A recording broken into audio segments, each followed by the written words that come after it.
we have already reached the mandate of the people. So the Constitution should operate as provided. Naabot na ng mga nagsusulong ng People's Initiative ang 12% na mga kinakailangang pirma sa buong bansa para sa pag-amyenda sa 1987 Philippine Constitution. Inihayag ni Albay 2nd District Representative Joey Salceda na nakakuha na rin ng 3% na kailangang pirma sa bawat distrito.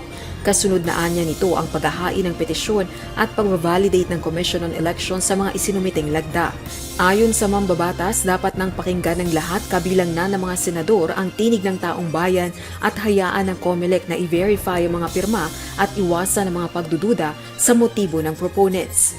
Mandali naman po talagang mag-name calling, di ba? Pero yung 12.1% of the population that signed on, I think masyado naman mababaw tingin mo sa mga taong gano'n. Hindi mo basta-basta mapapapirma yun. Samantala, naniniwala naman si Albay 1st District Representative Edsel Lagman na naging dahilan na ng pagtatalo ng Senado at Kamara ang usapin sa Charter Change o CHACHA. Ang Korte Suprema rin anya ang dapat magresolba sa usapin kung dapat bang pagbotohan jointly o separately ng dalawang kapulungan ng Kongreso ang pag-amyenda sa saligang batas.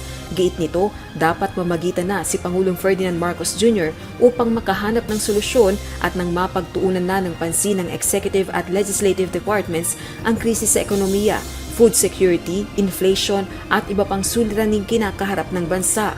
Binigyang diin naman itong hindi dapat sisihin ang 1987 Constitution sa mga krisis na nararanasan ng bansa, kundi ang mga palpak na polisiya, tagilid na pagpapatupad ng batas, katiwalian at iba pa. Rosa Licoz, UNTV News and Rescue.